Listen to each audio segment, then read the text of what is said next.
কোনো সাইফকে মেনে নিতে, নাকি তার জীবনটা এই নিরস চার দেওয়ালের মধ্যেই শেষ হয়ে যাবে?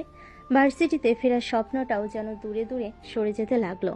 তিশার দু চোখ আবার ঝাপসা হয়ে এলো। রাতের খাবার নীরবে শেষ হলো। তিশা সামান্য খেলো, আর সাইফ অপলক দৃষ্টিতে তার দিকে তাকিয়ে রইল।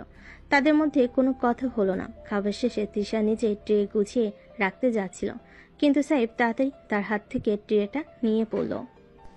তুমি বসো, আমি রাখছি। তিশা অবাক হয়ে সাইফের দিকে তাকালো। এই সেই ছেলে যে তাকে জোর করে বিয়ে করেছে, আর এখন তার এত যত্ন নিচ্ছে। তার ভেতরে দ্বন্দ্বটা আরো বাড়ছিল। কিছুক্ষণ পর সাইফ ঘরে ফিরে এলো। দেখলো তিশা বেলকনিতে দাঁড়িয়ে বাইরের অন্ধকার দেখছে। রাতের নিস্তব্ধতা আর দূরে টিমটিমে আলোয় একটা বিষণ্ণ পরিবেশ তৈরি হয়েছে। সাইফ সপ্তপনে এগিয়ে গেল। কি দেখছো? তিশা চমকে উঠল। সে ভাবতেও পারেনি সাইফ এত কোয়ালিটি তার কাছে আসবে। কিছু না, এমনি। ঠান্ডা লাগছে, ভেতরে আসবে? সে ভাবতেও পারেনি সাইফ এত কুইকলি তার কাছে আসবে। তিশা মাথা নেড়ে না জানালো। কিছুক্ষণ দুজনে চুপ করে দাঁড়িয়ে রইল। রাতের বাতাস তাদের চুল ছুঁয়ে যাচ্ছিল। নীরবতা ভাঙল সাইফ। তিশা, আমি জানি তুমি আমার উপর খুব রেগে আছো। তোমার যা মনে হচ্ছে সেটা স্বাভাবিক, কিন্তু বিশ্বাস করো, আমার কোনো খারাপ উদ্দেশ্য ছিল না। তোমাকে কষ্ট দেওয়া আমার লক্ষ্য নয়। ও তাই? তাহলে আমাকে জোর করে বিয়ে করার মানে কি? এটাই তোমার ভালোবাসা? আমার জীবনটা নষ্ট করে দেওয়া? আমি জানি আমার কাজটা ঠিক হয়নি, কিন্তু আমি তোমাকে সত্যি ভালোবাসি। ভার্সিটিতে প্রথম দেখার পর থেকে আমি তোমার প্রতি দুর্বল হয়ে পড়েছিলাম। তোমার ব্যক্তিত্ব, তোমার হাসি, সবকিছু আমাকে পাগল করে তুলেছিল। আমি তোমাকে হারানোর ভয়ে ভীত ছিলাম। মনে হতো তুমি যদি অন্য কারো হয়ে যাও, আমি সেটা সহ্য করতে পারবো না। ভালোবাসা? এটা কেমন ভালোবাসা যেখানে তুমি আমার ইচ্ছের কোনো মূল্যই দিলে না?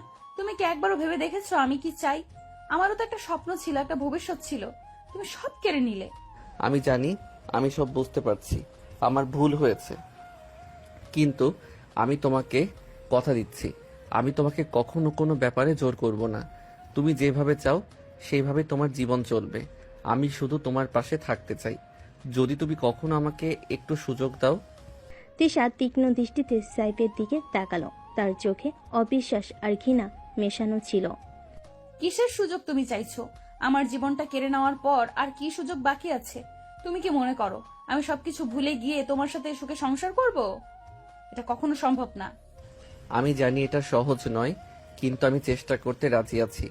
তোমার বিশ্বাস অর্জন করার জন্য আমি সবকিছু করতে পারি। শুধু আমাকে একটু সময় দাও। তিশা কিছুক্ষণ চুপ করে রইল। তারপর একটা দীর্ঘশ্বাস ফেলে বলল, সময়ের কাছে কি আমার নষ্ট হওয়া জীবনটা ফিরে পাবো? আমার ভেঙে যাওয়া স্বপ্নগুলো জোড়া লাগবে? তুমি বুঝতেও পারছো না তুমি আমার সাথে কি করেছো। আমি বুঝতে পারছি তিশা, সত্যি বুঝতে পারছি। আমার কোনো অজুহাত নেই। আমি শুধু চাই তুমি একবার আমার দিক থেকেও দেখো। আমার ভালোবাসা হয়তো প্রকাশের ভঙ্গিটা ভুল ছিল, কিন্তু আমার অনুভূতিটা সত্যি। তিশা আর কোনো কথা বলল না। সে বেলকনি থেকে ভেতরে চলে গেল এবং সোজা খাটে গিয়ে শুয়ে পড়ল। মুখটা বালিশে গুজে সাইফ কিছুক্ষণ সেখানে দাঁড়িয়ে রইল। তারপর ধীরে ধীরে ভেতরে এসে সোফার উপর বসল। রাতের নীরবতা তাদের দূরত্বটাকে আরো প্রকট করে তুলল। দুজনের মনেই চাপা কষ্ট আর অনিশ্চয়তার খেলা করছিল। ভবিষ্যৎটা যেন এক ঘন কুয়াশায় ঢাকা, যেখানে কোনো পথ দেখা যাচ্ছে না। পরে কয়েকটা দিন একই রকম কাটাতে লাগলো। সাইফ সুযোগ পেলে তিশার সাথে কথা বলার চেষ্টা করত। তার ভালো লাগা মন্দ লাগার খোঁজ নিত। কখনো হয়তো তার পছন্দের কোনো খাবার এনে হাজির করত, কখনো তার পড়ার জন্য নতুন কোনো বই। কিন্তু তিশার দিক থেকে তেমন কোনো সাড়াই পাওয়া যেত না। সে হয়তো সাইফের আনা জিনিসপত্র নিত, কিন্তু মুখে কোনো ধন্যবাদ পর্যন্ত দিত না। তার চোখে মুখে সবসময় এক শীতলতা আর বিরক্তি খেলা করত। সাইফের সব ভালোবাসা আর চেষ্টা যেন এক কঠিন পাথরের দেওয়ালে ধাক্কা খেয়ে ফিরে আসতো। একদিন সকালে নাস্তার টেবিলে সাইফের মা ফারিয়া বেগম তিশাকে জিজ্ঞেস করলেন, মা, তোমার কি শরীরটা খারাপ লাগছে? কদিন ধরে দেখছি তুমি তেমন খাচ্ছ না, আর মুখটাও সবসময় শুকনো থাকে। না, আমার শরীর ঠিক আছে। আর কি কোনো কিছু খেতে ইচ্ছে করছে? বলো না, আমি এনে দেব।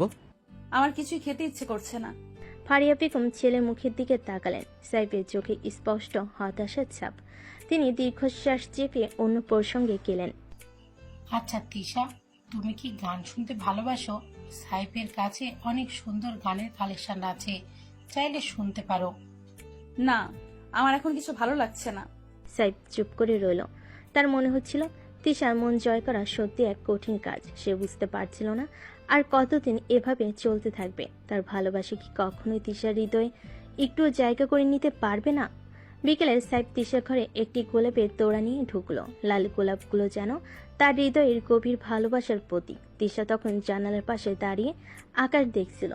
সাইফের পায়ের শব্দ শুনেও সে ঘুরে তাকালো না। তিশা, এই ফুলগুলো তোমার জন্য। তিশা একবার গোলাপগুলোর দিকে তাকালো, তারপর মুখ ফিরিয়ে নিল। আমার এসব ভালো লাগে না। কেন এনেছো? আমি ভেবেছিলাম তোমার হয়তো ভালো লাগবে। আমার কিছুই ভালো লাগে না। তুমি কি বুঝতে পারছো না?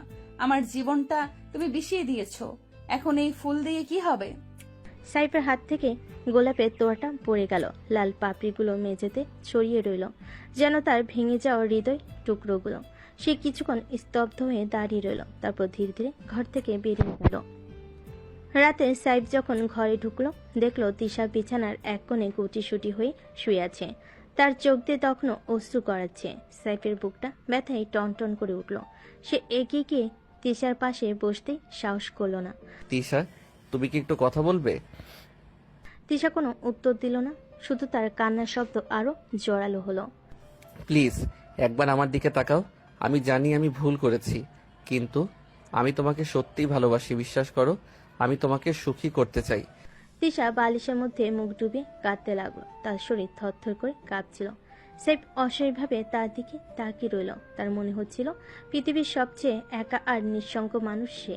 তার এত ভালোবাসা, এত চেষ্টা, সবকিছুই যেন ব্যথা, সবকিছুই যেন বৃথা।